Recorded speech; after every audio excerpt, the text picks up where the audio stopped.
अगर आपको इतिहास में और गणित में थोड़ी सी भी दिलचस्पी है तो आपने एक बात तो जरूर सुनी होगी कि शून्य की खोज भारत में हुई थी। लेकिन क्या आप जानते हैं कि जीरो का आर्कियोलॉजिकल प्रूफ्स इंडिया में और इंडिया के बाहर कहां पर मौजूद है? और जो जीरो इंडिया के बाहर मिला है उसका इंडिया से कुछ कनेक्शन है भी या नहीं? ये सारी बातें आज आपके सामने क्लियर होने वाली है। और इसी के साथ इस वीडियो के तीसरे और आखिरी पॉइंट में मैं आपको पेड़ों के कुछ ऐसे पत्तों के बारे में बताने वाला हूं जो भारत में जीरो की खोज होने के आखिरी सबूत है। और वो गिनकर सिर्फ 70 पेड़ों के पत्ते बाकी है। जिस दिन वो मिट जाएंगे आपको शायद कहीं पर सुनने को भी नहीं मिलेगा कि जीरो की खोज भारत में हुई थी, क्योंकि वो पेड़ों के पत्ते भारत में मौजूद है ही नहीं। पूरी बात जानने के लिए वीडियो को पूरा जरूर देखिए। मध्य प्रदेश में मौजूद ग्वालियर किले के बारे में तो आपने सुना ही होगा। ये मध्य भारत के सबसे पुराने किलों में से एक है।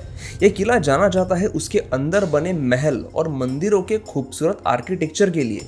और इसी किले में एक मंदिर है, चतुर्भुज मंदिर। इस मंदिर के बारे में सिर्फ कुछ भारतीय लोग ही जानते हैं, लेकिन इस मंदिर में एक ऐसी बात छिपी है जिसकी वजह से इसका नाम दुनिया के हर एक कोने में पहुंचना ही चाहिए। इस मंदिर में जीरो का सबसे पुराना आर्कियोलॉजिकल प्रूफ मौजूद है। इसकी एक दीवार पर 9वीं शताब्दी में लिखा हुआ एक शिलालेख है जिसके ऊपर जीरो को दिखाया गया है। और यहाँ जीरो का इस्तेमाल 2 बार किया गया है, जिसमें से एक सेंटेंस में यहाँ पर होने वाली पूजा के लिए हर रोज 50 मालाएं दान देने की बात की गई है। तो दूसरे एक सेंटेंस में 270 बाय 167 हाथ जमीन दान देने की बात की गई है। लेकिन इस मंदिर में जो जीरो है वो भारत में मौजूद सबसे पुराना जीरो का रिकॉर्ड है। तो फिर दुनिया में जीरो का सबसे पुराना रिकॉर्ड कहां पर मौजूद है? कुछ समय पहले तक ग्वालियर फोर्ट के चतुर्भुज मंदिर में मौजूद जीरो को ही दुनिया का सबसे पुराना पत्थर पर उकेरा हुआ जीरो का रिकॉर्ड माना जाता था। लेकिन ऐसा था नहीं। जीरो का दुनिया में सबसे पुराना रिकॉर्ड मौजूद है कंबोडिया में। 1891 में कंबोडिया के कैटी प्रांत में कुछ ऐसी पांडुलिपियों की खोज हुई जिनमें जीरो उकेरा गया है। कंबोडिया में मिली ये पांडुलिपि 687 ईस्वी की है और इसमें एक बिंदु को जीरो की तरह इस्तेमाल किया गया है। इस जीरो को एक फ्रेंच स्कॉलर जॉर्ज कोडी ने खोजा था। अब इस पांडुलिपि की खोज के बारे में एक इंटरेस्टिंग बात यह भी है कि ये पांडुलिपियां कंबोडिया के खमेर शासन और हिंदू मंदिर अंगकोर वाट से जुड़ी हुई है। तो भले ही ये जीरो भारत के बाहर मिला हो, लेकिन इसके तार अखंड भारत से ही जुड़े हैं।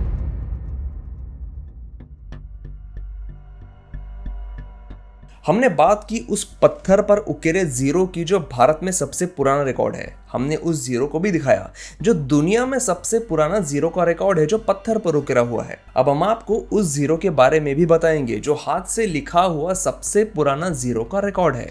ये जिस लिपि को आप एक पुराने पेड़ के पत्ते पर देख रहे हो, ये बख्शाली पांडुलिपि है और ये प्राचीन अखंड भारत की सबसे पुरानी मैथमेटिकल लैंग्वेज है। ये लिपि संस्कृत भाषा से काफी मिलती जुलती है। ऐसा कहते हैं कि इस पांडुलिपि के सिर्फ आखिरी 70 पन्ने ही बचे हैं और इसीलिए इस लिपि में मौजूद जो डॉट या शून्य दिखाई दे रहा था वो कितना पुराना है ये जानने की सारी कोशिशें बेकार जा रही थी। क्योंकि किसी भी ऑर्गेनिक प्रोडक्ट की उम्र अगर जाननी है तो उसकी कार्बन डेटिंग करनी पड़ती है और उसके लिए उस चीज का छोटा सा हिस्सा जलाना पड़ता है। और जिस लाइब्रेरी में ये पत्ते रखे हुए थे वो लाइब्रेरी इसकी परमिशन नहीं दे रही थी। लेकिन ऑक्सफोर्ड यूनिवर्सिटी के प्रोफेसर मार्क्स ड्यू सतॉय की कोशिश के बाद इसकी कार्बन डेटिंग की गई और जो रिजल्ट्स आए उसने सबको हैरान कर दिया। जितना इस लिपि को पुराना माना जा रहा था ये उससे भी काफी पुरानी थी।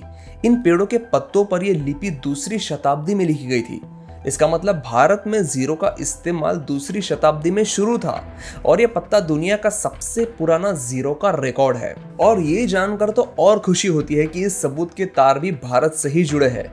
लेकिन दुख इस बात का है कि बख्शाली पांडुलिपि के ये पत्ते आज भारत में मौजूद नहीं है। आज ये रिकॉर्ड कहीं पर भी हो, ये बात तो अब पूरी दुनिया को माननी ही पड़ेगी कि दुनिया में सबसे पहले वो भारतीय लोग ही थे जिन्होंने जीरो के इस्तेमाल की जरूरत समझी और इसे पहली बार इस्तेमाल भी किया था। बाकी अगर आप चाहते हैं कि इंडिया की इस गोल्डन हिस्ट्री के बारे में ज्यादा से ज्यादा लोगों को पता चले तो वीडियो को लाइक जरूर करें। वीडियो देखने के लिए धन्यवाद। मैं हूं सुमित और मैं मिलता हूं आपसे अगले एपिसोड में।